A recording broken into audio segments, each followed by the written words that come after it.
Yellow fam! This is the Bearded Lady Reviews. I'm Nicole Beard, and this is my tutorial on how to create a thumbnail in Canva. Let's get to it.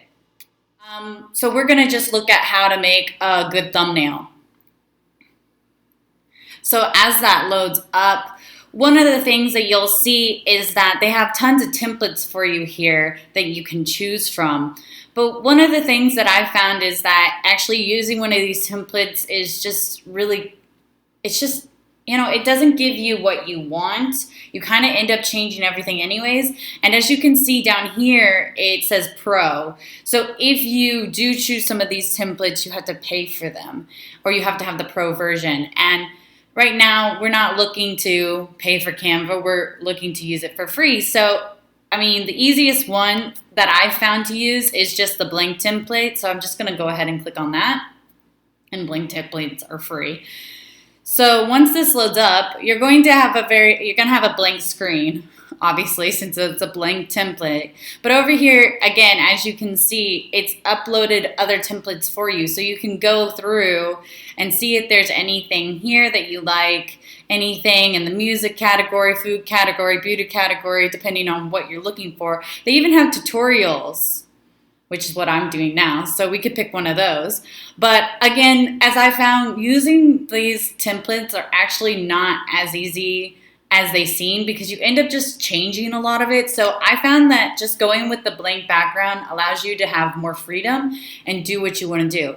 So the first thing that I normally do is I go to the backgrounds, because normally I'll have a product that I'm promoting. So I will then try to figure out what background I want to kind of complement that product. So one of the products that I'm going to recommend that I'm promoting soon is called Octagon. And with something like that, that kind of makes me think of shapes, that kind of makes me think of, geometry. You kind of want to just look for something that kind of represents what you're doing. I also know that Octagon has orange and blue for their logo, so I could look for something like that. But they have tons of options here, as you can see. So anything that really catches your eye, and this is the one I'm going to choose because I feel like this one just really has a good, shape feel.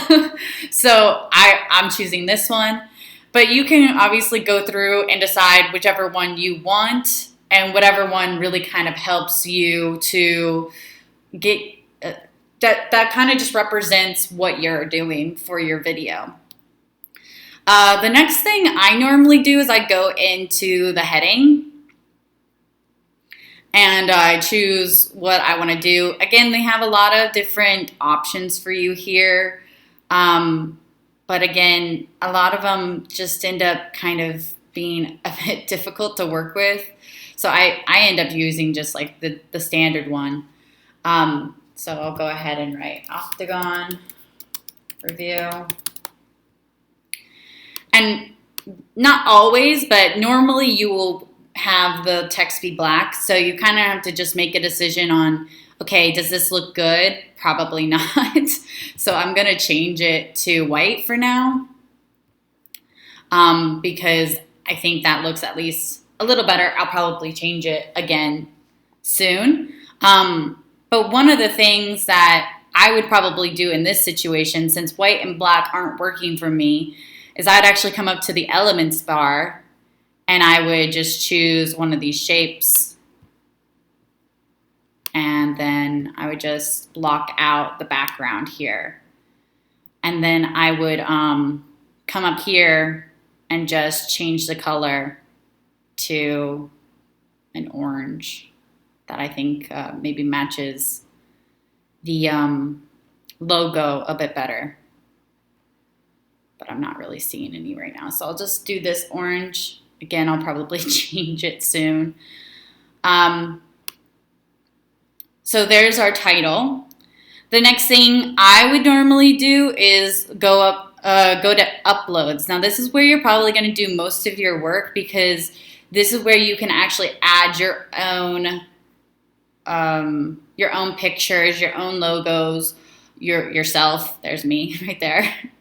And this is actually going to be how you are able to kind of get around, Canva Pro, because you can import any picture that you want. If you go into Elements, you can look up pictures, like they have pictures here, but again, it just depends on like which ones you want, and some of them are free, some of them aren't. So you just have to be aware of that. But the uploads is always really good, especially for if you're product promoting, because you can then use the logo of the product and just take that and bring it in. So I'm promoting Octagon, which is right here. So I can bring that logo in, and all I have to do is tap it. One of the things I was doing when I first started is I was dragging it on, and as you can see, if you drag it on, it'll start to try to put it in the background, or it'll try to put it in like some of your shapes. Well, it's not doing it now, but it was just causing me a lot of problems. So all you do is click it. Don't drag it, because that's what I was doing, and it was just like wasting a lot of my time. So just click it, and then you can resize it to however you want. So I really like this color, and I really think it'll do good for my title. It's really big, so I'm actually going to go back and get rid of this octagon, and now I just have the word review. So I probably will want this word to be the same color as my logo. And one of the cool things about Canva is that it can actually find that for you. So if you go up into the colors, which you just click here, it actually has picture colors here. So you can see that these are the colors in the picture of my background, but it also has the colors of the colors of my logo for Octagon. So I like this light blue, I can make it light blue, and it's the same color. I don't have to go and have a color picking tool on my computer. I have it right here in Canva for me. If I don't like that light blue, maybe I want the dark blue. I don't really like that either. So, just kind of clicking around, I'll probably end up with the light blue instead. One of the other things is that, I was trying to find this orange.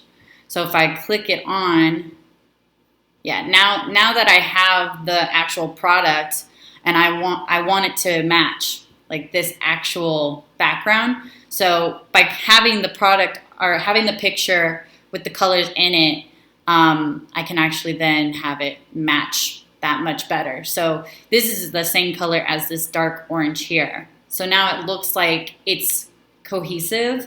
It looks like I actually thought about, trying to make the product match my background, which is going to be more interesting to your buyers and going to be more interesting visually because it then matches much better. So if you want to resize, it's very simple. You just go over here and you can make it bigger, you can make it smaller, you can rotate it. If that's what you want to do. I don't. I want it to be very straight because, again, this is going on YouTube. One of the other things you'll probably want to do when making a thumbnail is that you can, again, upload a picture of yourself. So these are kind of normally what my thumbnails look like. So I'm just going to go add myself here. And then as you can see, like this picture is not cut very well. It kind of has me just like looking like a box. So you can hide those things really easily. So I'm just coming down here and now it doesn't look as odd and it's much better in my mind. Again, I might not like the fact that this is in front of my product. So you just right click and then you get this bar up where you can decide for it to go backwards, go to the back, go forwards, or go to the front. So I'm just going to bring that to the front. You just have to be a little careful with that button because if you send something to the back, then it's all the way to the back. If you send it to the front, then it's all the way to the front. Whereas you might not want something in front of something else. So you just have to click around with it, just play with it a little bit. So now I would also probably want to add something that kind of catches my audience's attention. So I probably would add just another element. And the one I like to use is stars, but you can choose something else depending on what you want. This is the one I like to use because it's really easy. It's big.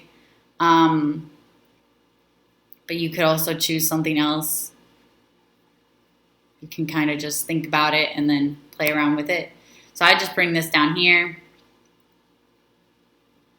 I'm probably not going to want it to be that way. I'll probably just manipulate it a bit so that it looks like this.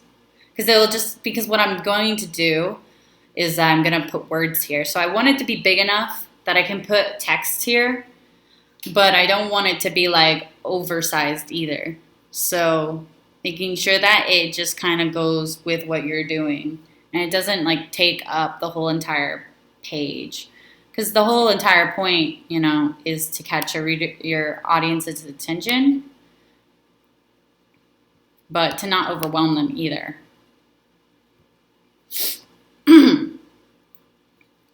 So now I would probably want to put some more words. So I don't want them as big as my title, so I'll probably go a little bit smaller with this add heading. So as you can see up here, I can change it. I can change the font, which will come over in here. And I want something dark, so probably this one. Yeah, that one looks pretty good. And maybe I don't like how small it is, so I can just click on the sizing. Very straightforward. And then I'm just gonna write the word bonuses. And if you wanted to add something else, you could. I don't really like that that's as low as it is. So all I'm doing is dragging the word up and down so that it is where I want it to be. It's very user-friendly, not hard at all. If I wanted to center it, I can. It's not showing, but as I just clicking it to change the arrangement. I want it in the center, so there it goes. You can also have bullet points. I don't want a bullet point. You can do numbers. You just have to click it again. You can change the spacing. You can change the letter spacing. So if I wanted it to be a bit bigger, I can do that. If I want it to be a little bit closer, I can do that as well. But obviously, you're probably going to keep this pretty normal unless you're doing something different. I don't really know. The spacing's going to come in as if I had like a second word here. So if I had like the word available, you can see that's pretty low. Maybe I want those a little bit, you know, closer together. So I can just bring it up a bit so that it's a little bit more concise. So it's a little bit easier to see. And then I don't have this big text box that I'm dealing with. And then my words aren't off the screen because that's the point. I want people to be able to read it. So one of the cool things is that you can actually make your elements or your pictures, anything that is on the page, translucent. So if I didn't want this star to be as obvious, maybe I make it a little less visible so you can see the background behind it. If I go over to the effects, maybe I don't like that this is like stark white. Maybe I want it to look a little bit different. One of the things that I like to do is use the blue background so that it kind of just like ties in everything together. So I just look for a background that maybe looks a little bluer. So here's like these look blue, so I can have that. That's just a personal choice. You don't have to do that if you don't want to. So I'll add this little text box. Again, I might want this a bit bigger, so I'm just going to click on the box and then click. You just click on the box to bold it, but if you're a Mac user like me, you can do a shortcut of Command B. So there, it's unbolded. I didn't click that, so here, let me move my mouse. So I bolded it again. You can do Command U, which is underline, and Command I, which is italicize. So I'll show you that. U, underline, I, italicize, and then I'm just going to undo it. If you're a PC user, I don't know if this works for you. You can try it. I don't have a PC. I apologize. So maybe I finally have decided, you know what, this is perfect. This is exactly what I want. I want this for my thumbnail. So I just come up here to save and export. And so I have so I have the choice of downloading, sharing, presenting, or presenting and recording. I don't want any of those. I just want download. You have to be careful with YouTube because they have a standard size that you have to meet. I think it's like 500 millibytes or something like that. I know it's like 500 something. So normally I actually don't do PNG, even though they say that this is the suggested, because this could maybe not actually fit into YouTube. It kind of depends on the background you're using. So sometimes just to save time, I'll go to the PNG instead. But if you aren't impatient like I am, you can just do the PNG and see if it's, the good size. It's a good size for YouTube, so then you can just download it, and you can see it's downloading.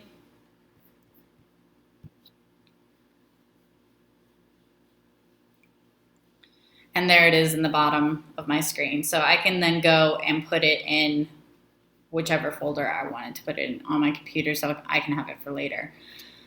All right, guys, thanks so much for watching my tutorial on how to make a thumbnail. I hope it was helpful. Like and subscribe, and I hope to see you in the next one. Bye!